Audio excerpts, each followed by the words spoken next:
Welcome back to Biotech Valley. In this video, I will walk you through rest of the questions of GATE Biotech. So let's start.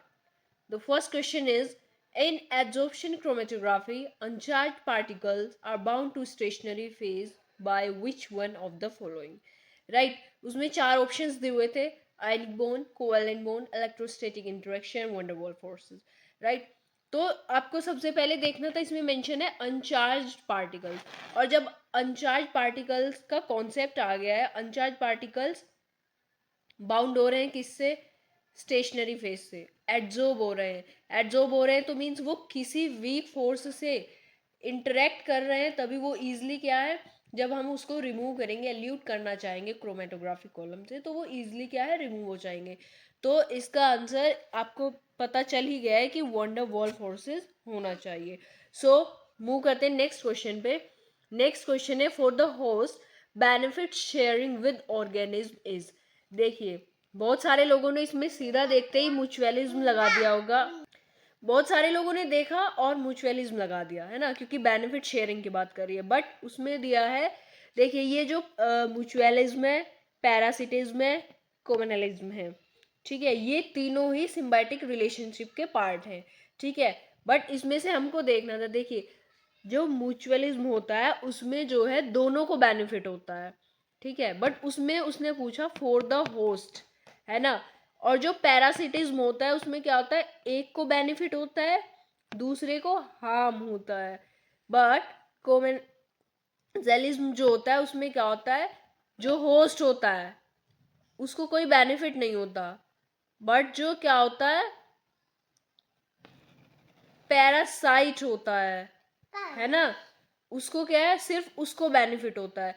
It means इसमें एक को benefit होता है और दूसरे को कोई भी हार्मफुल इफेक्ट नहीं होता है। पैरासिटिज्म में एक को बेनिफिट होता है बट दूसरे को हार्मफुल इफेक्ट भी होता है, और म्यूचुअलिज्म में दोनों को क्या है, बेनिफिट होता है। मेरे अकॉर्डिंग इसका आंसर कॉमनसेलिज्म होना चाहिए। बाकी अगर क्वेश्चन थोड़ा बहुत ऑल्टर है तो उसके बाद अभी आई थिंक 21 फेब तक आंसर की आ जाएगी, तो आप लोग मैच कर लीजिएगा। सो हम लोग मूव करते हैं नेक्स्ट क्वेश्चन पे। ये बहुत इजी क्वेश्चन है, ये तो बायोकेमिस्ट्री में बहुत बार पढ़ा होगा, और ऐसे नॉर्मली भी बहुत बार हमने ये पढ़ा है। Element that present in nucleotides but not in nucleosides. Nucleotide में क्या प्रेजेंट है जो कि न्यूक्लियोसाइड्स में नहीं है? आपको पता है कि न्यूक्लियोटाइड्स तीन चीज से मिलकर बनता है, फोस्फेट ग्रुप, पेंटोज शुगर, और क्या, नाइट्रोजनस बेसिस, ठीक है। बट जो न्यूक्लियोसाइड्स होता है उसमें क्या है, फोस्फेट एब्सेंट होता है, तो फोस्फेट एब्सेंट होता है, तो इसका आंसर क्या होगा, फोस्फेट होगा, राइट। उसके बाद नेक्स्ट क्वेश्चन पे मूव करते हैं। नेक्स्ट क्वेश्चन है, which bacteriophage contain single stranded circular genome. तो इसका आंसर है 5x174। बाकी आप मैच कर लीजिएगा, क्योंकि P1 और लैम्डा तो श्योर है कि डबल स्ट्रैंडेड डीएनए होता है, क्योंकि 5 क्या है, लास्ट ईयर के पेपर में था तो मैंने पढ़ा था, है ना, तो इसमें डबल स्ट्रैंडेड डीएनए होता है, तो इसका ये ऑप्शन हो ही नहीं सकता। वेल मूव करते हैं नेक्स्ट क्वेश्चन पे। नेक्स्ट क्वेश्चन है, beta mercaptoethanol is use to separate light and heavy chain by breaking.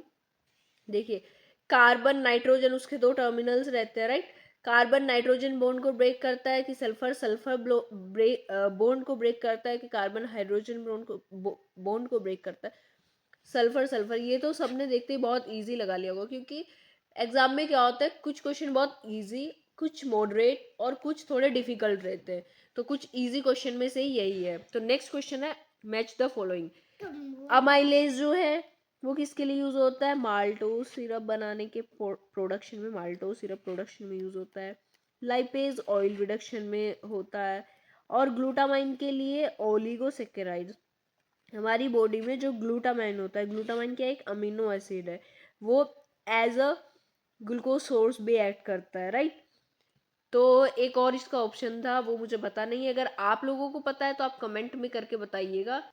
बाकी जो रेस्ट ऑफ द क्वेश्चंस है वो हम नेक्स्ट वीडियो में डिस्कस करेंगे। तब तक के लिए बने रहिए, like share and subscribe to my channel. Bye bye guys.